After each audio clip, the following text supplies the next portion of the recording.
back in Siberia where I grew up, I never thought, when I became a Christian, I never thought I would ever have my own Russian Bible. We used handwritten copies. Even in the 80s, we had a Bible dictation program.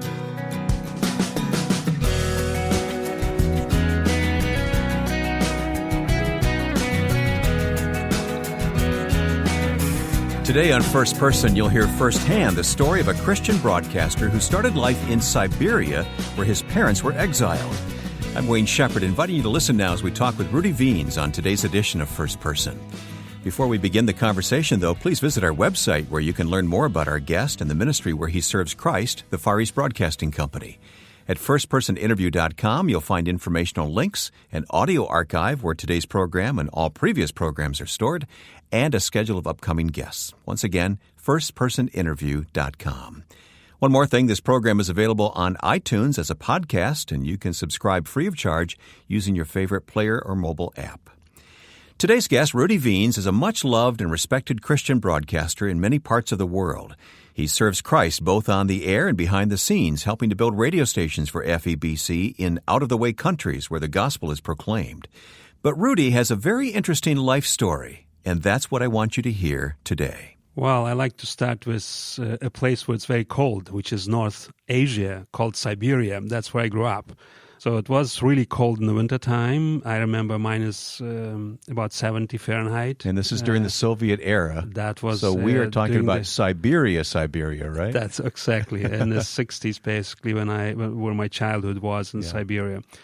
And that's where I first actually listened to FEBC's broadcast from the Philippines in the Russian language. On shortwave. It was incredible because there was so much jamming and sometimes you couldn't make a sense out of it. But just the knowledge that there was a Christian broadcast in the Russian language was such an excitement to us. So was yours a Christian home that you would tune into FEBC? Yes, I had the privilege to grow up in a Christian family. So both my parents, they were exiled from the Ukraine to Urals during the wartime. They were teenagers. Reason?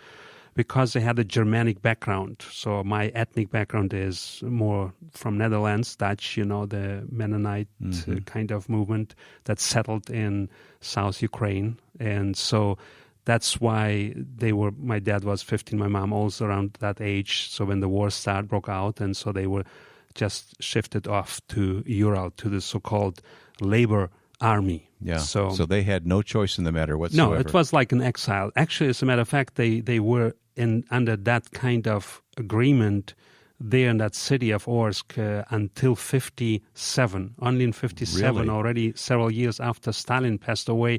So they were free to move within the Soviet Union. They could go anywhere except back to the home place. Okay. So they could not go back to Ukraine. Okay. So that's when they made a move to Siberia. That was from Ural to Siberia. That was their own choice. Was it literally a labor camp kind of situation? No, it was they called it army camp.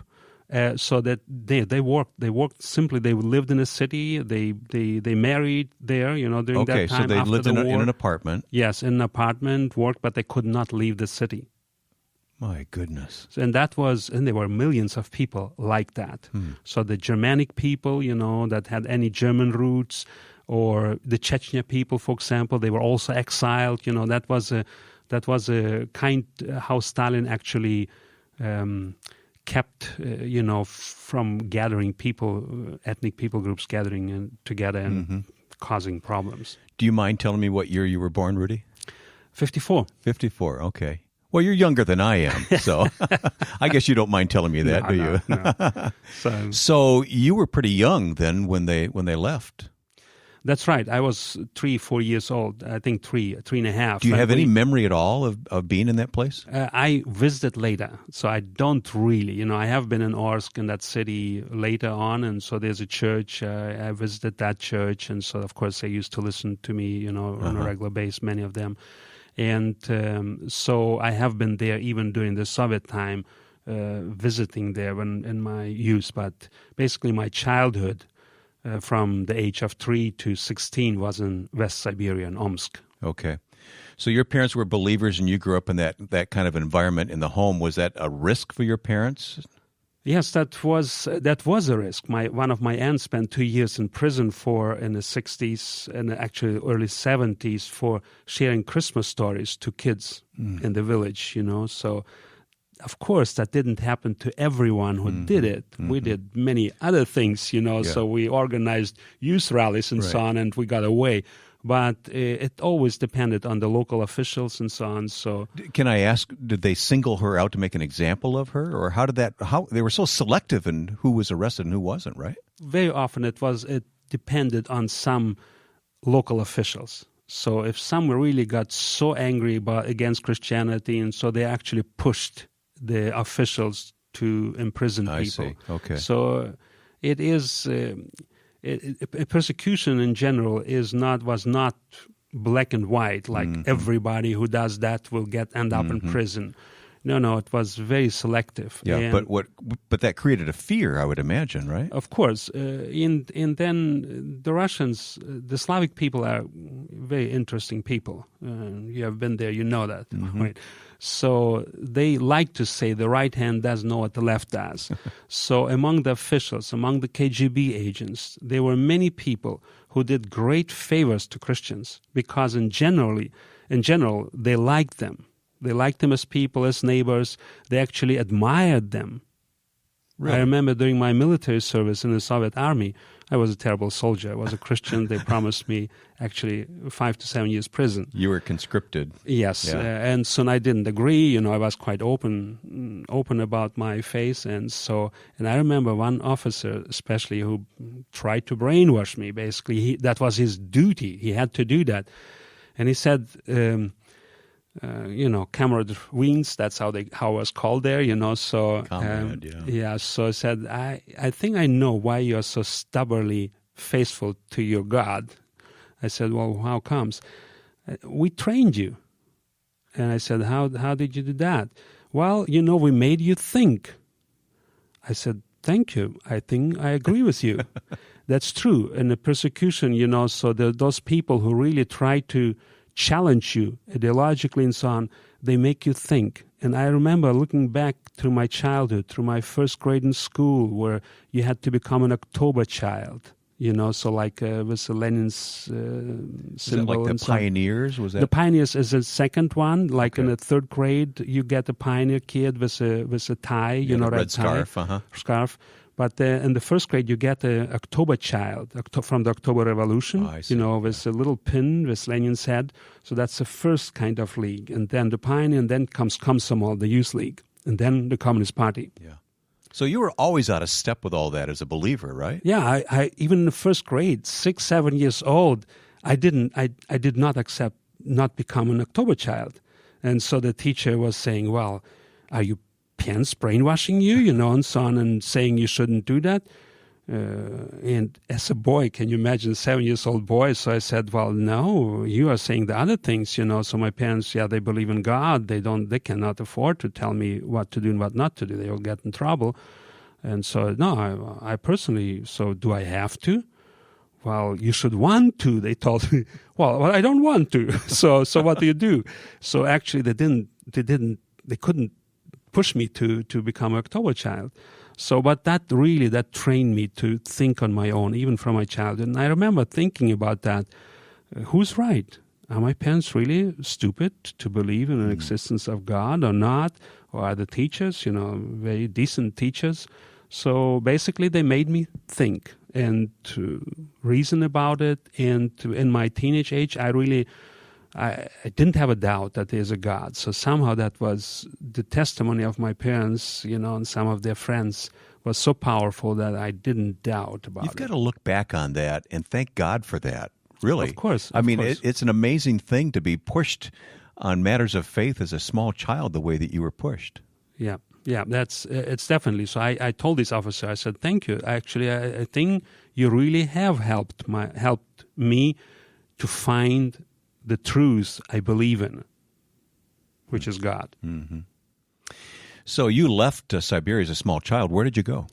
Well, Siberia I didn't leave as a small child. I was already 16 years old, or 17. Then we moved to Estonia. But your parents moved from the labor camp. That was in the Ural area. So actually the border, Asia and Europe. So I actually still don't know if I was born in Asia or Europe, on which side of the river, Ural River. Which, again, foretells your story because, Christ uses you in so many different places throughout Asia and Eurasia. It's amazing. We'll get to that part of the story later. But so you went where when you were 16?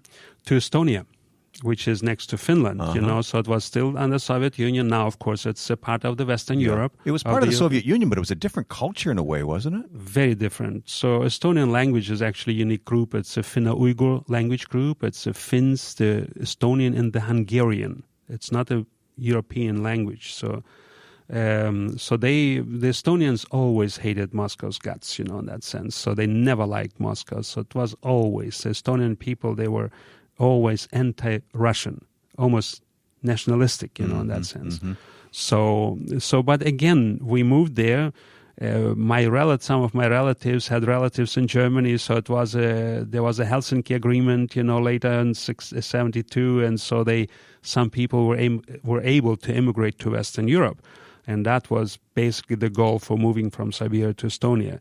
They closed that. So the Soviets, year after we moved there, so no people of German background, could move to the Baltic countries or the republics anymore. So we made it. There's more to Rudi Wiens' story, and we'll hear about what God is doing in Central Asia next on First Person. First Person is produced with the support of the Far East Broadcasting Company. FEBC is actively proclaiming the gospel through radio and new media in over 100 languages in nearly 50 countries. Please visit the website febc.org. Ask about the devotional How Shall They Hear, combining scripture with powerful stories of changed lives through the broadcasts of FEBC. Once again, online at febc.org.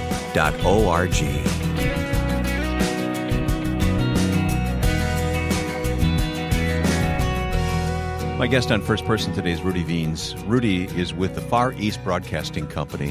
One of my favorite ministries, by the way, Rudi, you know that. And it's just so fascinating to me the way that God prepared you in life for what you do now to establish radio stations in many parts of the former Soviet Union. Actually, we'll get to that part of the story. But when you look back on where you were born and the Christian legacy of your family and how God prepared you, it must be an amazing experience for you. I think that if we would schedule that today, it would be so expensive just to get that training. It would be impossible, basically, to raise those funds to give me that training that I got free of charge. Yeah. With some difficulties along the way, but they all were part of training. Yeah. And that's amazing how God uses difficulties to train us for a ministry that He has for us. So you made your way to Moscow. Where did radio come in? I know you listened to FEBC as a child, you said, but where did radio and the thought of working in radio come into your life? Well, when we immigrated to Germany, and that was mid-70s, I was already 21 years old, so listened to radio and participated, back in Soviet Union, was very heavily involved in youth ministry and outreach and doing rallies and so gospel crusades and so on. So we did crazy things. We basically, living in Soviet Union, I thought I will live up to the age of 50. That was for some reason. Life expectancy. That I counted probably by God's grace. I will have 50 years of life, which is great. And I probably will end up 3 times in prison. Because of your faith. Coming in and out, going out, being busy again, and so on. So that was what we were looking forward to. So now here comes West Germany, we end up near Bonn and Siegburg, Bonn, Cologne, so there we meet all the senior Russian broadcasters we used to listen to. And one of them was Jack Kozel. So my predecessor was FEBC, and so the senior broadcaster who I used to listen to, he comes and visits us, and it was still a refugee camp. And so he visits us, so he talks, and he, comes, and I knew him from the voice, so Yakov Fedorovich, and so he says, well, Rudi, you are the young blood, Russian-speaking blood. We are all post-war generation, or pre-war generation, in that sense. So you have to come and reach out to the young people of the Soviet Union. If you don't, hey, I am not responsible. I don't know how God will punish you. So that was a kind of calling I got into the ministry, to answer your question. Do this or else. So that's right. So okay, in that time we participated. We didn't have much much of Christian music library, or they didn't have much of it. So we did some recording of songs, Christian songs, and Russian, and then she recorded a few testimonies, and so that was my beginning, Okay. without any training or anything. So you recorded programs. Where were they transmitted from?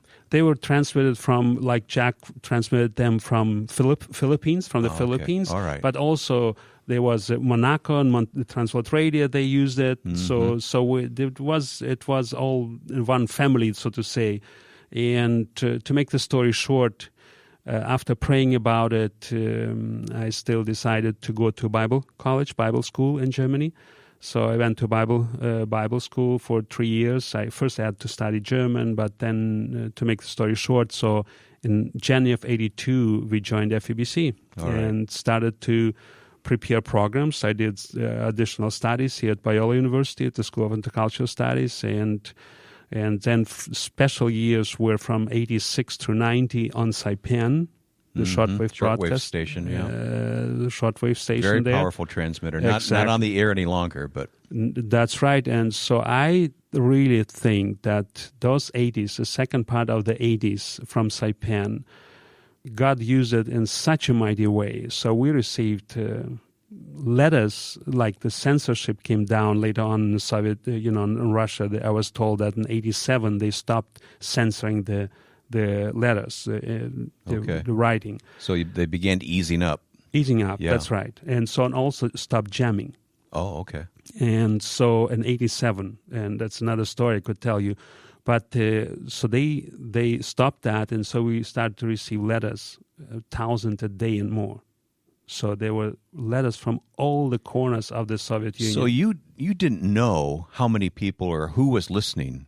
By faith, you were putting these programs out there and probably getting a little feedback. Yes, we knew that the Christians listened, so the scattered Christians, and so on, they knew about the shortwave broadcast. But then the dam burst. That's right. And then suddenly from the non-church people, so they also, many listened. We knew that, from the scarce letters, from the stories we got through from friends, Christian listeners, and so on.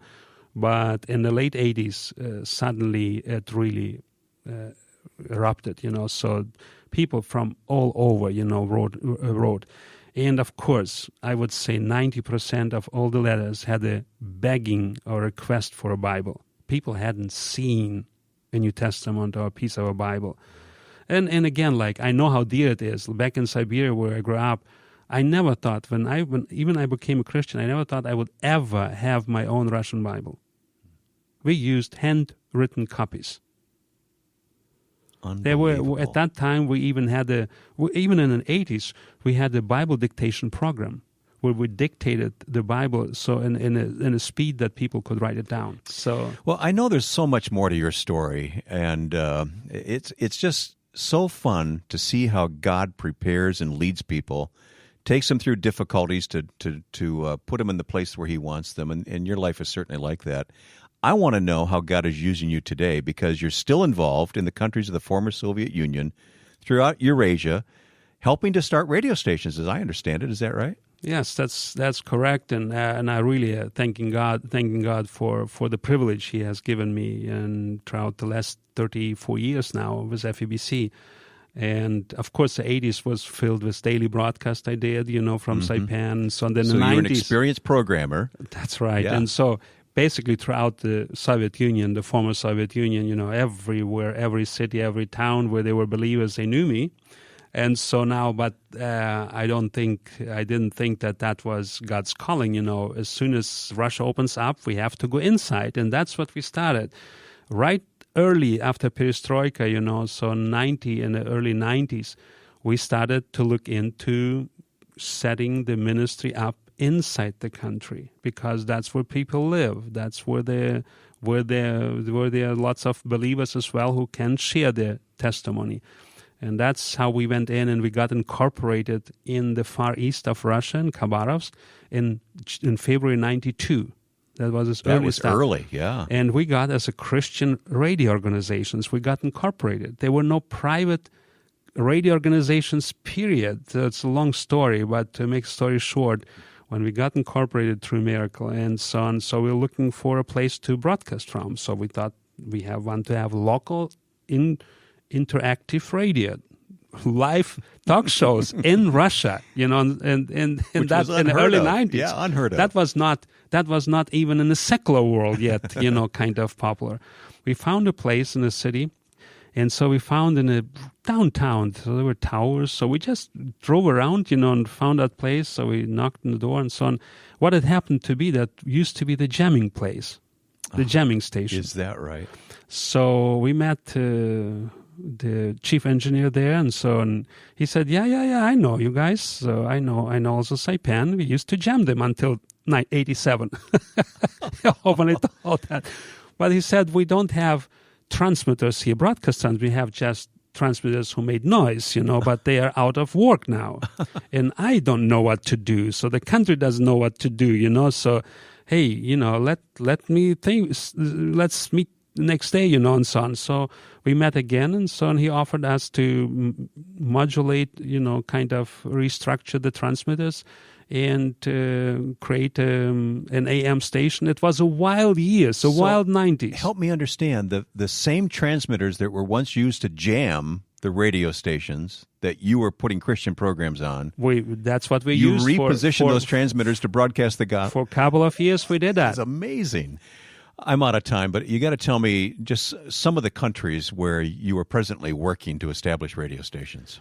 Well, the last few years, I'm working in Central Asia. That's another part of the world. Central Asia, all those stans, Kazakhstan, Kyrgyzstan, Uzbekistan, Tajikistan, Turkmenistan. There are 5 that used to be a part of the Soviet Union. There are 2 more stans, like Pakistan, Afghanistan. Mm-hmm. Stan means settlement, land off. Because of the Islamic impact or influence and the extremists like in Afghanistan, Pakistan, and so on. So the Kazakh people and the Kyrgyz people, now they want to get away with the stan. But FEBC has radio stations in these places. We have, and in Kazakhstan, we still use only the internet wave, and so on. But in Kyrgyzstan, we obtained an FM station, an existing FM station in the capital, in Bishkek, and it's going so well. We broadcast there over 2 years now. We actually now are hoping to get a relay station in another area of Kyrgyzstan. So it's amazing. It's a traditionally Muslim country, but open for the gospel. I love to hear what God is doing through both the Far East Broadcasting Company and through the life of Rudi Wiens, our guest today. What a treat to get to hear Rudi's story. If you'd like to learn more about this ministry of the Far East Broadcasting Company, please visit firstpersoninterview.com and follow the links provided. I wish we had more time today to talk about what God is doing through FEBC in the countries of Central Asia through Rudi and many others, but go to firstpersoninterview.com to learn more. And then if you'd like to comment on today's interview, please use our page on Facebook, facebook.com/firstpersoninterview. Click on like and then leave your comment, facebook.com/firstpersoninterview. Next week, we'll talk with Christian apologist Lee Strobel about his new book, The Case for Grace. A journalist explores the evidence of transformed lives. I hope you'll join us. Now, with thanks to my friend and producer Joe Carlson, I'm Wayne Shepherd, looking forward to having you back next week for First Person.